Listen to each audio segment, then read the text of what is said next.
오늘 저녁 놓치면 안 될 뉴스 한판 브리핑.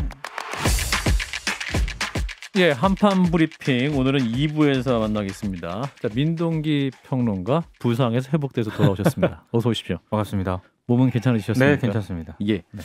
자, 첫 번째 소식. 오늘 이제 검수완박 법안을 놓고 검찰청법 개정안.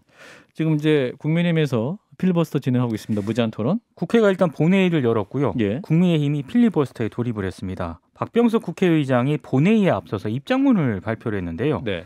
이런 내용입니다. 지난 22일 국회의장과 여야 원내대표가 의원총회 추인을 받아 합의를 하고 서명을 해서 이제 국민 앞에 검찰개혁 합의안을 발표를 했는데 이건 국민께 드리는 약속이었다. 그런데 국민의힘이 합의를 번복했다. 이런 점을 지적을 했고요. 예. 그동안 여야 원내대표 간 합의안이 의원총회에서 뒤집힌 경우는 덜어 있었지만 의원총회 추인까지 받은 합의안을 일방적으로 백지화한 전례는 찾기 어렵다면서 이 본회의 소집의 어떤 당위성을 좀 강조를 했습니다. 예. 지금 국회법상 필리버스터는 회기가 끝나면 자동 종료가 되거든요. 예.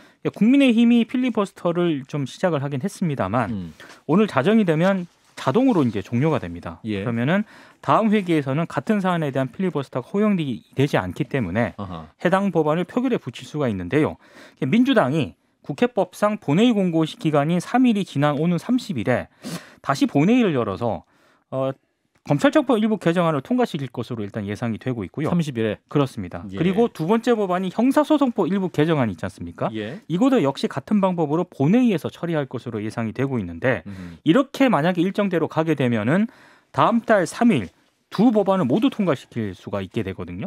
민주당은 문재인 대통령이 임시 국무회의를 열어서 이 법안을 공포할 것으로 일단 기대를 하고 있는 상황입니다. 그러니까 5월 3일 예정된 스케줄로 민주당 측의 입장대로 진행될 가능성이 높다. 이제 현재로서 이제 필리버스터가 자동 종료가 되면 이후에 일정대로 간다면 그렇게 된다는 얘기죠. 예. 근데 오늘 이제 윤석열 당선자 측 입장도 나왔습니다. 국민투표 얘기도 나오네요. 그러니까 지금 국민투표를 추진하겠다는 뜻을 밝혔습니다. 그러니까 취임 뒤 6일 지방선거 때 이걸 국민투표에 붙이는 방안을 추진을 하겠다라는 건데요. 예. 이건 아무래도 이제 문재인 대통령이 거부권을 행사하지 않을 경우에 새 정부에서 직접 국민에게 의견을 묻겠다. 아마 이런 취지인 것 같습니다. 예. 장제원 비서실장은 국민투표의 위헌성이라든가 요건, 절차, 충족 여부에 대해서는 다 검토를 하겠다라고 일단 밝히고 있는 그런 상황인데요. 예.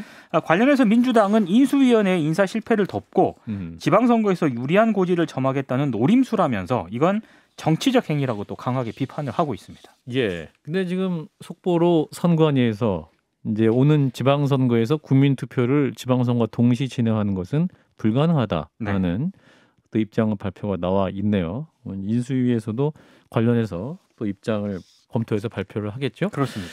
예, 그럼 여기서 국민의힘 송원석 원내수석 부대표를 연결을 해서 현재 무제한 토론까지 임하는 국민의힘 입장을 직접 들어보겠습니다. 의원님 나와 계시죠?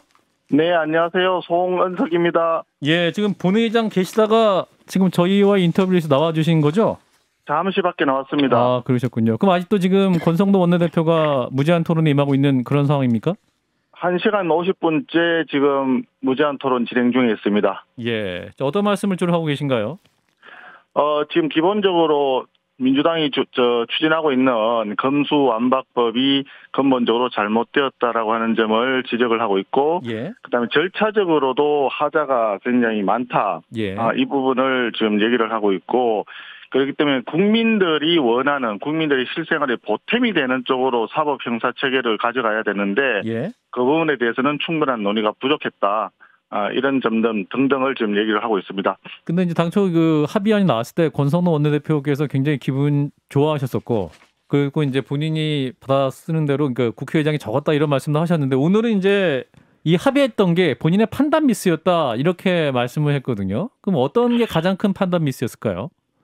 앞서 이런 거죠. 지금 검수완박 법 자체에 대해 가지고 그동안에 이제 국민적인 우려가 굉장히 많았고 검찰 수사권을 이렇게 박탈했을 때 실제로 국민들에게 피해자들에게 오히려 더 큰 피해를 남겨주고 그것을 구제하기가 굉장히 어려운 점이 있었는데 그래도 수적인 열세 때문에 저희들이 이것을 다 막기에는 역부족이다. 그래서 가능한 범위 내에서 중재안, 의장께서 이제 중재안을 내셨는데, 그 부분에 대해서 일정 부분 수적 열세 때문에 합의에 이를 수밖에 없는 그런 불가피성이 있었다고 판단을 했었죠. 그런데 더 중요한 거는 국회에 정당 간의 어떤 합의라든지 정당 간의 그런 판정이 중요한 것이 아니라 예. 최종적으로는 국민들의 판단이 중요한 것이다.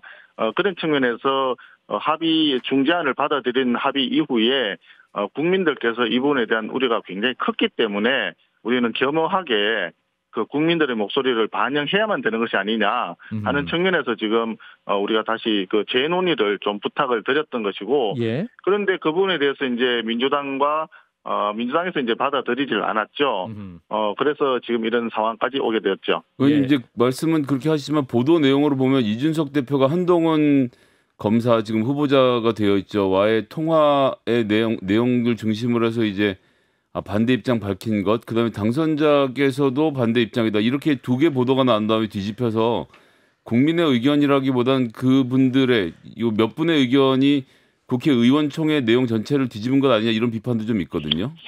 그 약간 좀 오해가 있으신 것 같은데요. 예. 지금 이 부분에 대해서는 당선자께서도 당에서 알아서 하도록 그렇게 말씀하신 걸로 우리는 알고 있습니다. 장전 비서실장이 검수한박은 부패 한판이다라고 입장이 같다라고 하셔서 네, 기본적으로 검수완박은 부패 완판이다. 네. 이 부분에 대해서는 사실 당선인이나 우리 당이나 인식이 다르지 않죠. 기본적으로 마땅히 그렇게 가야 되는데.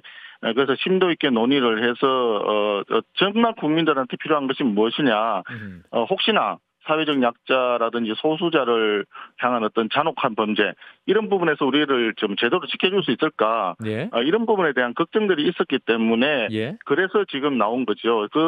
예를 들어서 한동훈 지금 후보자도 얘기하고 당선인 얘기하지만 그 언급 자체도 개인의 생각이라는 그런 측면이 아니라 국민들의 우려가 크기 때문에 그것을 반영한 말씀이셨고 또 우리 당에서도 우리 원내대표를 포함을 해서 그런 부분들이 중요하다고 판단을 했기 때문에 재논의가 필요하다는 제안을 했던 거죠. 문재인 대통령이 지난 월요일에 그 JTBC와의 그 인터뷰가 공개가 됐는데 이제 한동훈 법무장관 후보자가 또 국민들을 언급하면서 이러한 것을 이제 재논의하고 저지하겠다 밝힌 것에 대해서 함부로 국민을 운운하면 안 된다 이렇게 또 입장을 말했지 않습니까? 의원님은 그러한 문재인 대통령의 입장은 어떻게 들으셨나요? 글쎄요, 지금 저희들은 이렇게 생각을 합니다. 이 부분이 중요하다는 것을 만약에 인정을 한다면, 문 대통령께서 1년 전에, 검찰, 검경 수사권 조정이라든지 검찰 개혁이라고 하는 소위 그런 법들을 통과할 때, 검찰 개혁이 완료되었다라고 얘기했지 않습니까? 1년 전에 그렇게 완성되었다라고 하는 것을 지금 와가지고 그러면은, 문 대통령의 말씀을 스스로 뒤집는 것인지 이 부분을 먼저 짚어봐야 될 것이라고 생각합니다. 그리고 사실상, 임기가 지금 이제 며칠 남지도 않았는데, 며칠 남지 않은 임기 중에 마지막 날까지, 70년의 형사사법 체계를 뿌리를 흔드는 이런 법에 대해서, 사실 거부권을 당연히 행사해야 될 거라고 국민들은 생각을 하는데 그런 부분을 도외시하고 마치 남의 나라 얘기, 다른 사람의 얘기인 것처럼 그런 이야기를 하는 것은 조금 제가 볼 때는 글쎄요 그것이 적절한가 하는 생각의 느낌이 들었습니다. 그렇군요. 그래서 지금 이제 국민의힘 그러니까 그 인수위 측에서 이 국민 투표를 검토한다는 안이 나왔는데 지금 방금 전 속보로는 선관위에서 오는 지방선거에서는 국민 투표를 함께 진행하는 것이 불가능하다는 입장이 나왔네요.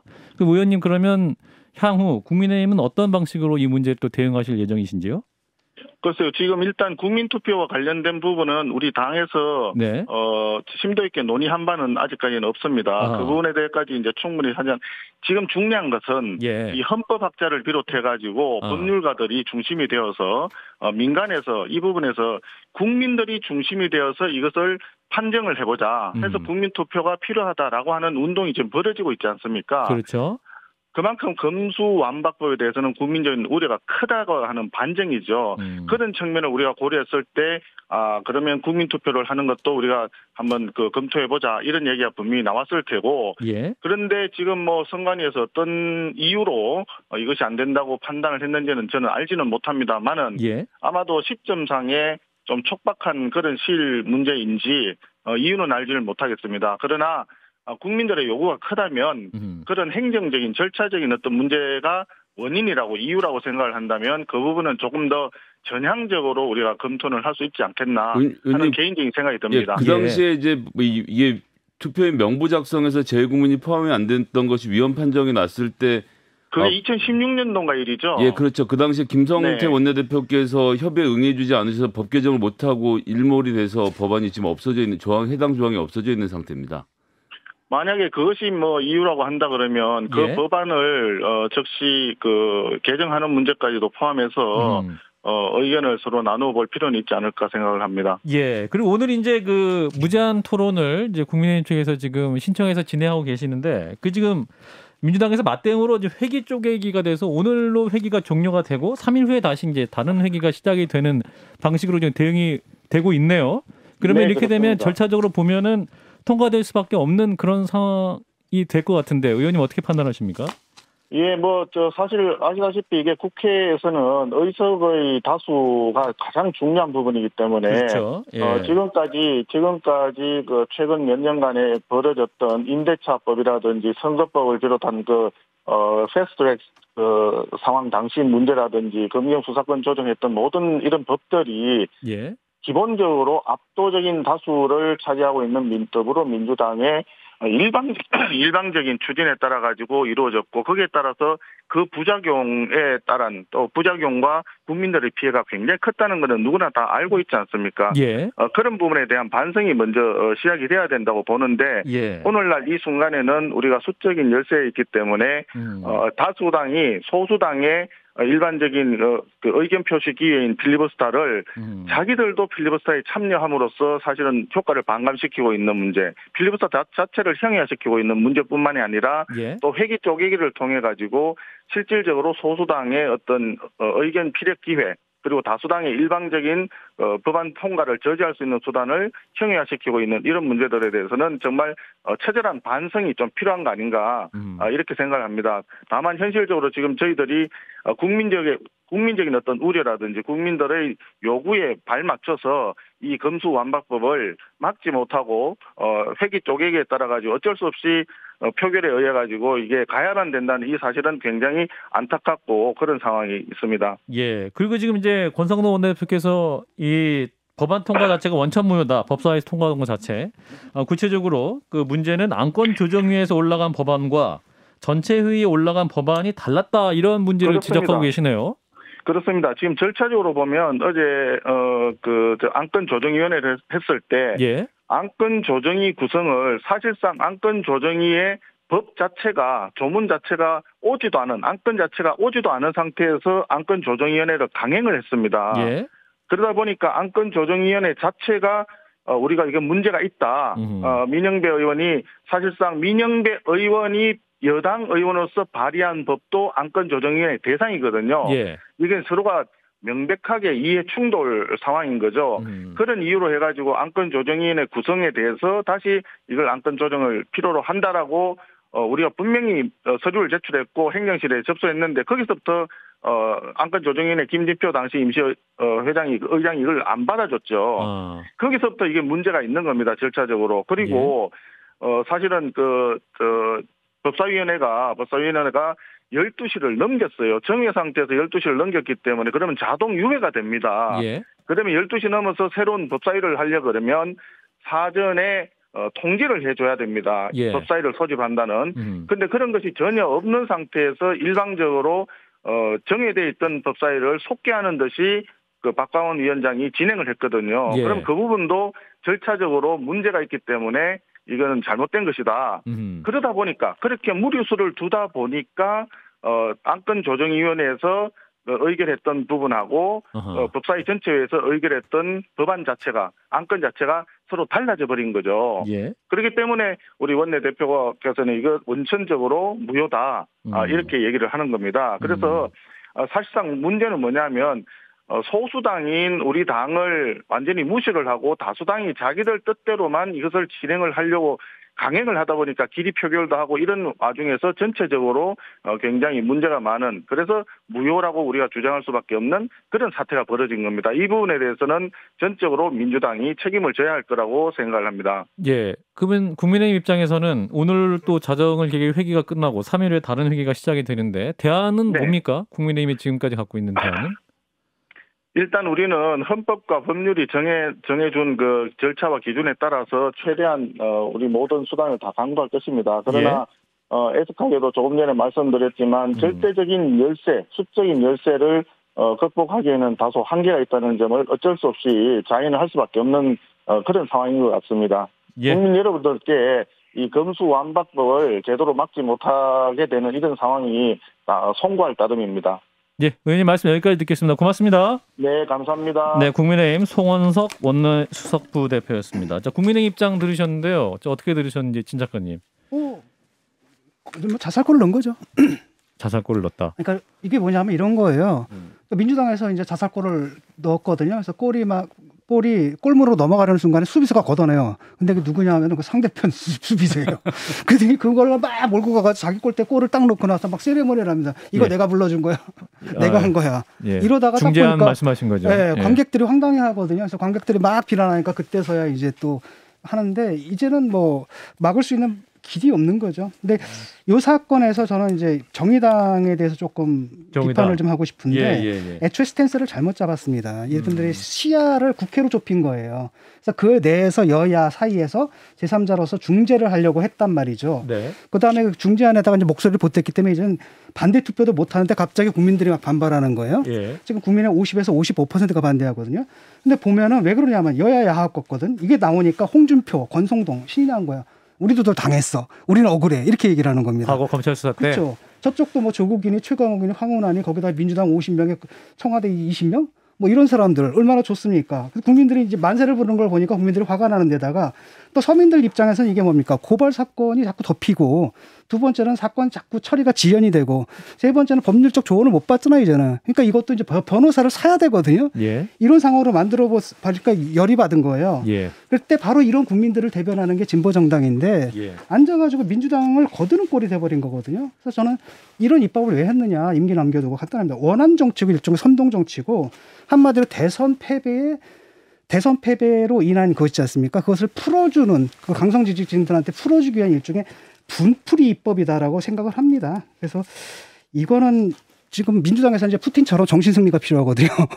하나 어떤 의미라도 어떤 것이라도 승리한 뭔가가 있어야 되기 때문에 그런 그 정치적 관점에서 이걸 무리하게 밀어붙이고 있다가 봐요. 근데 거기다가 말을 보태주면 안 되죠. 자, 김 소장님. 일단 민주당 50명, 청와대 20명 말씀하신 건 이제 어떤 이상한 사람이 그런 얘기를 했다라는 소문이 있다는 정도고 실제로 이런 사람들이 수사 대상에 오른 건 아니라는 점을 좀 먼저 말씀드리고요. 그리고 이제 시기상으로 놓고 보면 원래 그 상반기 국회는 이제 4년인데 2년씩 해서 상하반기로 나뉘거든요. 하반기에 이제 법사위원장 같은 경우에는 국민의힘으로 조정되기로 되어 있었기 때문에 대선이란 선거를 끝내고 나서 지방선거가 있기 전에 기간 동안 사법 관련된 법들을 통과시킬 것들을 통과시키자라는 얘기는 작년부터 구체적으로 해오던 것이었기 때문에 이번 대선에 성패와 상관없이 진행됐다는 점도 좀 말씀드리고 싶고요. 그리고 이제 국민투표에 붙이는 방식 이 문제하고 그다음에 국민의힘의 의총과 당선자에게 보고까지 다 들어갔던 것. 저도 사실은 좀 뭐 민주당이 독자적으로 밀어붙였을 경우에 여러 가지 우려와 걱정들이 있었는데 국민의힘도 검토를 하고 의원총회까지 거치고 의원총회에서 많은 이야기들 주고받았면서 의원총회에서 의결이 먼저 국민의힘에서 그렇게 진행이 되나 했는데 민주당이 의결을 한 상황이 되지 않았습니까? 그리고 조금 전에 말씀드렸던 이준석, 한동훈 그리고 윤석열 당선자 본인 이런 주요 키플레이어들이 나서니까 의원총회 100명이 넘는 국민의힘 의원들이 결정한 사안이 한순간에 무위로 돌아가는 이 장면이 좀 섬찟했습니다. 자, 일단 오늘 국회에서 오늘 회기 일정이 또 어떻게 끝내는지 그것도 좀 지켜봐야겠군요.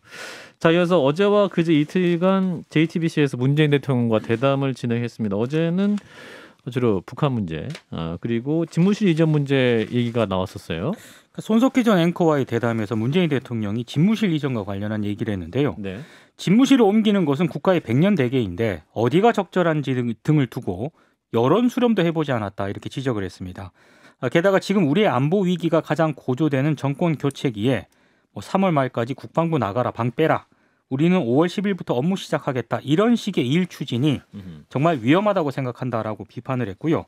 하지만 그러면서도 새 정부가 의지를 갖고 마치 1호 국정과제처럼 추진을 하고 있는데 그것으로 신구 권력이 크게 갈등할 수는 없는 것이다. 그래서 국정의 안보 공백을 최소화하는 선에서 할 수 있는 협력을 하지 않을 수 없다. 이렇게 얘기를 했습니다. 그렇군요. 일단 우려는 되지만 또 새 정부 출범할 수 있도록 협조는 해야 되는 문제다라는 네. 정도의 입장인 것 같은데 그 논리 중 하나였죠. 공간이 의식을 지배한다. 이 부분에 대한 질문도 했었었는데. 그러니까 그 질문에 대해서 예. 문재인 대통령이 그게 청와대와 무슨 상관이냐라고 반문을 했고요.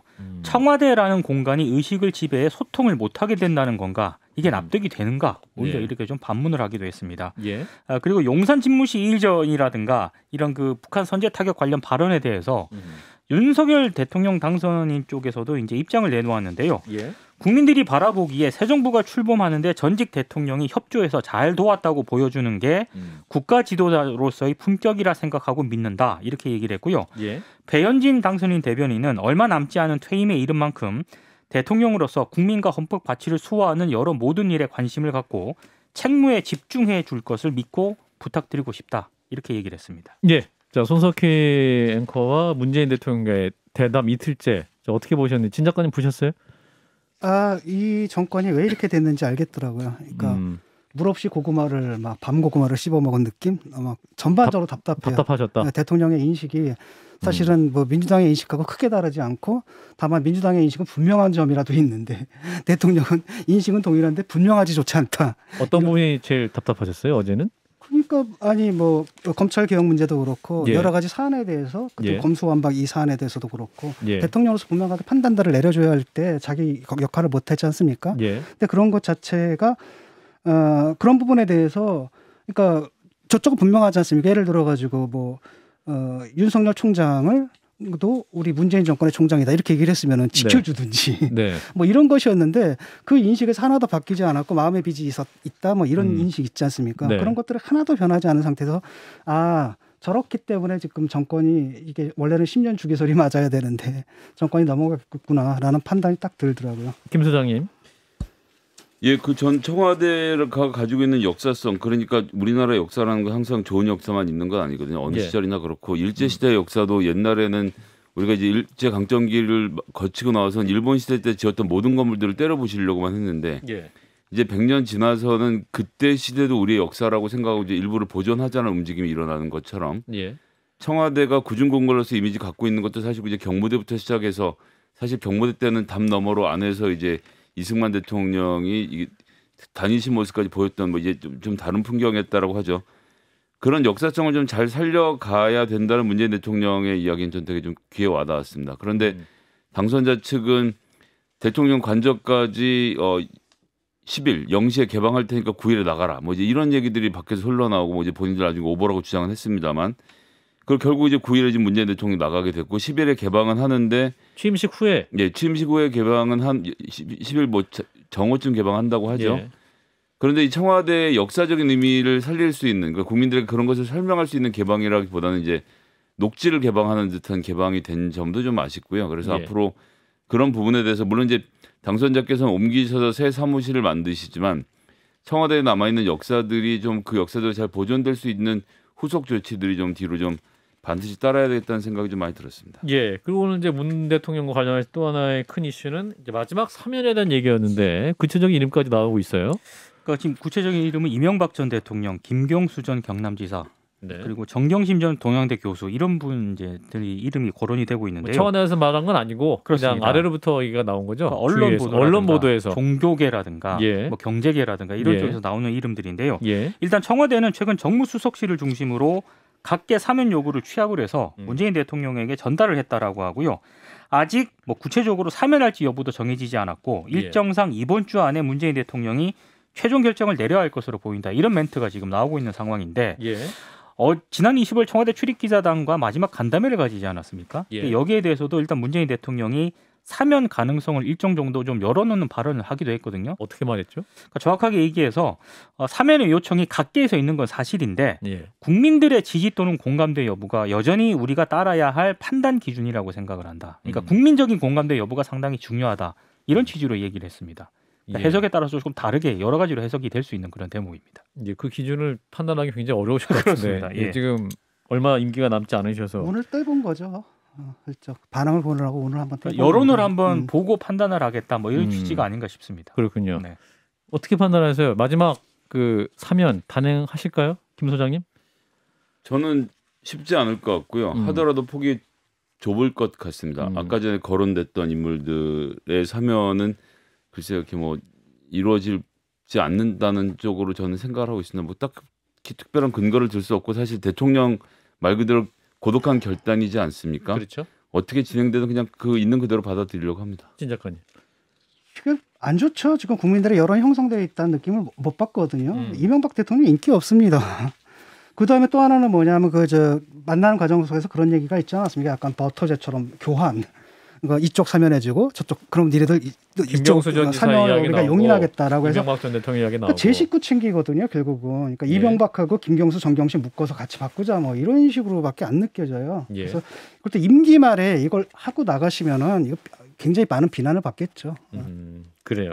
여러 의미에서 좀 우려스러운 부분이 있다 정도로. 그리고 대통령 본인이 사면권을 제한하겠다라고 공약으로 내세웠던 분이에요. 예. 자, 다음 소식은 이제 차기 대통령 취임식 얘기인데요. 호화 논란이 있습니다. 이게 취임식 비용이 33억 1,800만 원인데 이거 비싼 겁니까? 그러니까 많이 들어가는 거예요? 그러니까 역대 최대인 건 맞습니다. 아, 네. 그렇습니까? 신라호텔 영빈관에서 이제 만찬을 열기로 했다는 건데요. 예. 취임식 준비위원회가 밝힌 내용은 청와대 개방하기로 했잖아요. 예. 그래서 이제 외부 호텔을 선택을 했다 이런 입장인데, 예. 일단 민주당 같은 경우에는 지금 서민 물가가 치솟고 있는데 국민 혈세 이렇게 낭비해도 되는 것이냐? 지금이라도 영빈관 사용으로 국민 혈세를 절약할 생각은 없는지 묻고 청와대 싶다라고. 영빈관, 신라호텔 영빈관이 아니라 청와대 영빈관을 사용하는 게 좋지 않겠느냐? 공교롭게 영빈관이 2개예요. 예. 그렇게 비판하고 있는 입장입니다. 근데 이 33억 1,800만 원인데 김성현 소장님 이게 비정상적으로 많이 들어가는 건가요? 사실 전 이 기준은 별로 없어서 예. 10년 전에 박근혜 대통령 취임식 때 31억이 들었다라고 10년 전에 알고 있습니다. 31억. 예, 물가 상승률을 고려하면 최대액은 맞긴 한데 10년 전에 비해서 많이 늘어난 게 아니라서 예, 그래서 참 말하기 어렵네요. 그래서 저는 이것은 나중에 진행이 되고 나서 세부 내용을 좀 보고 이야기를 해야 될 것 같긴 한데요. 예. 근데 기본적으로 호텔에서 하고 막 의전 차량이 500대가 넘게 동원된다고 하는데 뭐 관광버스들 가시면 크게 불편하신지 물론 당선자께 이런 말씀 드리는 건 아닙니다만 예. 오시는 내빈들 같은 경우에 558대 꼭 이렇게 줄 지어서 막 달리고 이런 것들을 여의도 지금 국회의사당에서 신라호텔까지 이렇게 해야 되는 건지 약간 뭐 국가의 의전의 품격을 지키는 건 중요한데 이런 사소한 것들이 좀 문제가 될 수도 있을 것 같네요. 네. 하지만 기본적으로 저는 뭐 의전을 해서 대통령의 취임을 축하하는 의미를 살리는 것 자체에 반대하지는 않습니다. 신 작가님은? 이런 거 넘어가 줘야죠. 뭐 이런 예. 거 가지고 쪼잔하게. 그 한심해야 보면 이런 게 국민적인 지금, 축제가 될 수 있는 거잖아요, 사실은. 아니 그리고 예. 국가 차원에서 행사를 하는데 그 정도 비용이 들지. 그걸 가지고 뭐 또 언제부터 자기들이 서민 챙겼다고. 예. 그렇군요. 서민의 어려움을 생각해서 우리가 좀 이렇게 잘 절제해야 되지 않나 뭐 이런 비판도 있습니다만.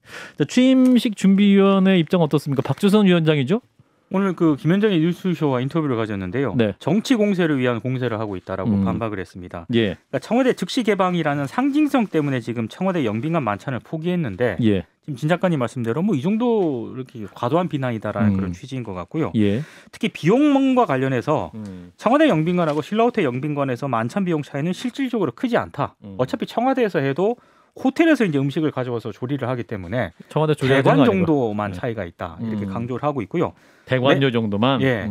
그리고 외국 정상들이 또는 외빈들이 참석하는 만찬인데 그렇죠. 포장마차나 텐트촌으로 갈 수도 없는 것 아니냐 또 이렇게 반박을 하게 포장마차 얘기 나왔었어요. 네, 그렇습니다. 이게 이런 문제거든요. 국힘도 이제 문제가 있는 게 문 대통령이 이제 퇴임 후에 가는 사저 이런 거 건드리잖아요. 돈이 들지 건축을 지으려면은 경호 문제도 있고 그러면 그런 걸 굳이 또 그 들고 나오고 이런 거 가지고 싸워야 되나 정말 한심해요. 근데 사저를 짓는 비용은 문재인 대통령 사비로 털고요. 국가에서 부담하는 건 경호 시설 관련된 비용만으로 들어가는 것인데 이제 국민의힘이 그걸 또 섞어서 얘기하는 문제도 있습니다. 그렇죠. 그러니까 이런 식으로 이런 걸 자꾸 시비 걸지 않았으면 좋겠거든요. 여기서 네. 무슨 돈을 남겨 먹겠어요, 대통령이. 예. 예. 적절한 예우할 건 예우하고 그쵸. 또 국가적인 축제는 축제대로 하고 하자. 예, 알겠습니다. 여기까지 하도록 하죠. 부상에서 복귀한 민노기 평론가님 목소리는 더 좋아지신 것 같습니다. 아직 100% 회복은 안 됐습니다. 네. 코로나 걸렸었어요?